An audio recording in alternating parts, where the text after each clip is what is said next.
Hi, my name is Eric Atilgo. I'm the youth director here at Peace Church. And if you've clicked on this video, chances are your student is interested in becoming or joining our Communicants class to become a member. Maybe they've shown some interest in becoming a member. And for that, I'm really excited for, because this is a privilege and honor for me to be able to teach this class. I'm excited to be able to do it every year because we try to offer it every year. And so I just wanted to make a video that would be a concise summary of this class and maybe give you an idea of what to expect in this class and walk through the syllabus. Those are the two things I want to do. I want to walk through the syllabus and then maybe look at next steps, what comes after this class. So let's look at the first thing together. So take it some time. If you don't already have the syllabus in front of you, pause, pull it up, that we can walk through it together. All right, so the first thing I want to look at is that who is this class for? And this class is for any student who's 5th grade on up who's interested in joining our Communicants class or joining Peace Church. And part of that process is going through our Communicants class. And so 5th grade through 12th grade, any student who wants to become a member. You'll notice too that this class begins April 11th. That's the Sunday after Easter. And this class will go through May 23rd. It'll be every Sunday, and it'll be from 6:30 to 7:45, with the exception of one week, and that's the week of Mother's Day. And we wanted to protect that Sunday evening of Mother's Day so that we can be able to celebrate all the wonderful mothers in our lives, spend time together as a family. So we moved it up to Saturday.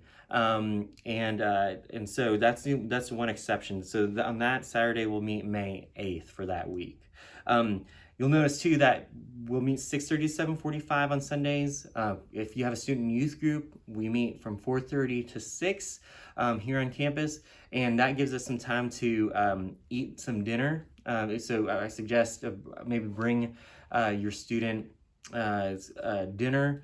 Have your student bring a dinner we can put in the fridge and then heat it up when we're ready before class, and then we can share a meal together.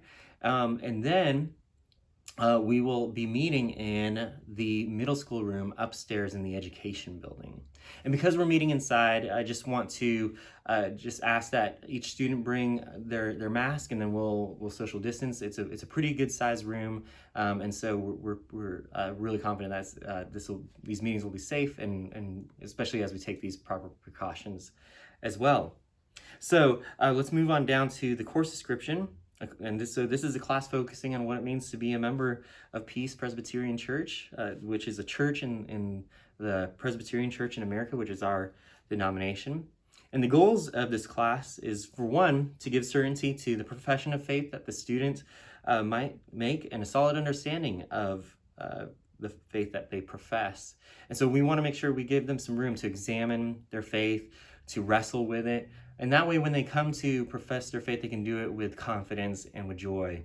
And two, to educate the students about the church and its ministry, the basic theology, leadership, and role in their lives. And so we're going to be talking about things like, what do we believe what are the theological beliefs that we hold as a church, in terms of justification, sanctification, predestination, those topics. And then also the offices and officers and their different roles in the church, and then also the role of church in their lives as well.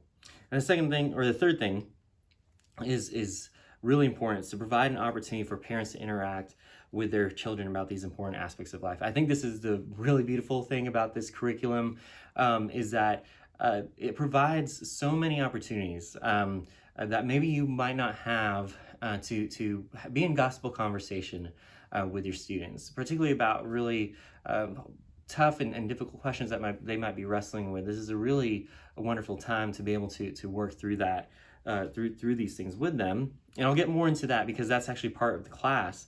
And so here's the required text. We'll be working through the Bible, so that's one of them. The other two are our disciple students workbook, and then the discipleship parents handbook. And so these two we will actually provide And so please let us know. That way we can make sure we have enough to give out for the class.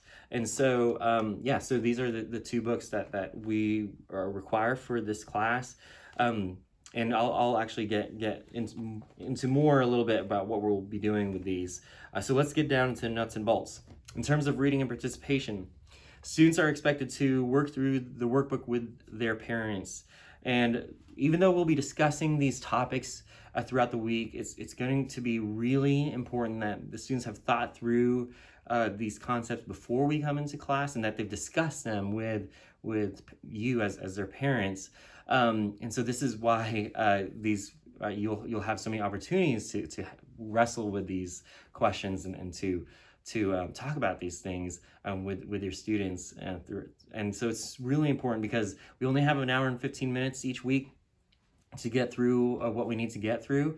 And in order to have fruitful and thoughtful discussion, it's really important that the students have already thought through these things throughout the week. You'll notice that in the probable class schedule below that there's actually going to be like page numbers in terms of the workbook and what they'll need to do throughout the week by the time they get to Sunday. That way they're prepared and ready that way we're prepared and ready to have a good discussion that week in terms of the topics that we'll be looking at.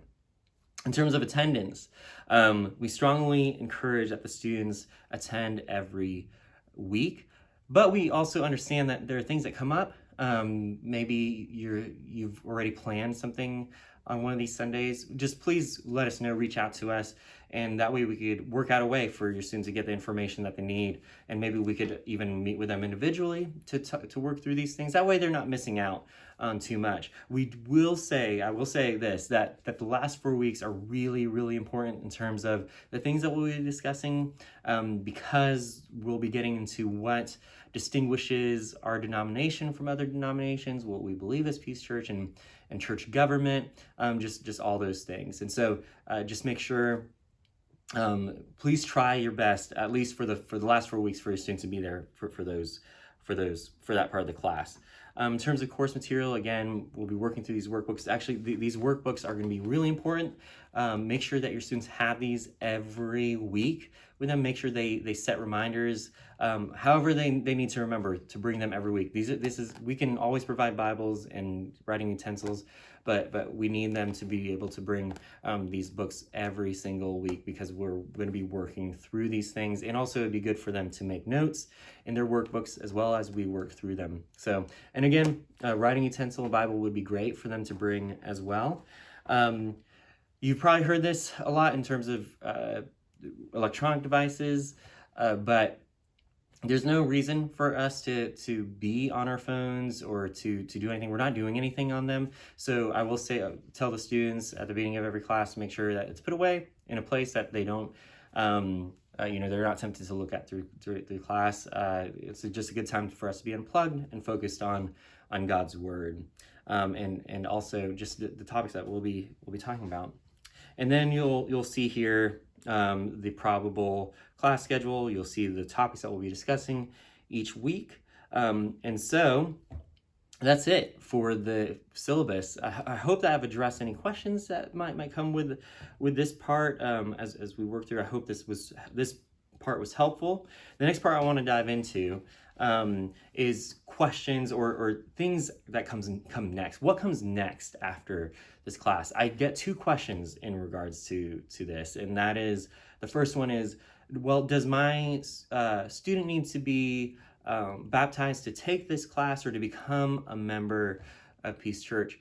And if they haven't already been baptized, they do not need to have been baptized to take this class. What will happen is, if they come to a place where they feel like they want to join the church after they've taken this class, their baptism will become part of their profession of faith.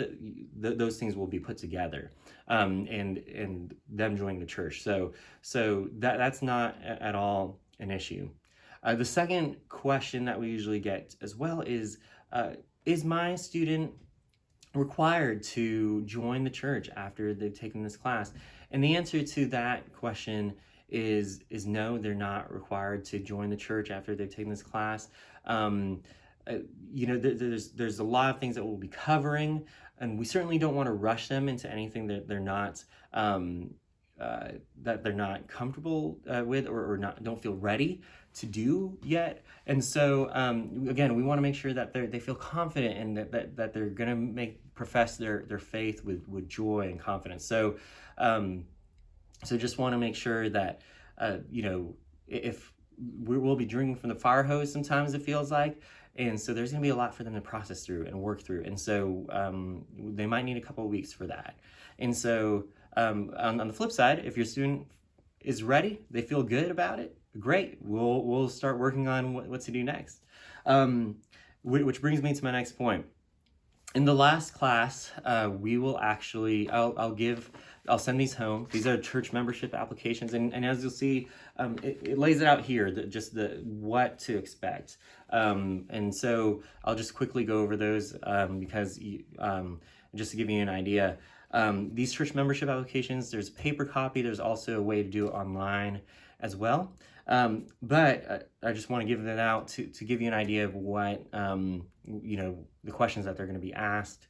And once you turn in your membership application, once a student turns in their membership application, they'll shortly after you'll shortly after be contacted by an elder to set up time for two elders to come and just meet with your student. And this meeting can be with you as well, and most of the time it is with you as parents as well. And so I just wanted to just to include that that you can submit it, then the elders will get in contact with you. Your student will be examined by these two elders, and then your student will affirm their membership. Their membership will be affirmed by coming in from the congregation, and being asked the 5 membership vows, answering them publicly, and so the time will be set up for them to do that during one of our regular worship services. And so this was a lot. Again, I hope to keep it short, but just want to give you an overview of what to expect, and I do count it as a privilege and honor to be able to offer this class and teach it, because there's so many great things that come out of it, and we pray each time that there would be a batch of students that come and afterwards and profess their faith. And it's a beautiful thing for them to be able to do that, to own their faith, to say, yes, this is something I believe in, and I'm willing to join. I'm excited to join the church. And so if you have any questions, please feel free to contact me. You can find my contact information online. You can also find it on the syllabus. And with that being said, again, I just excited to be able to teach this class.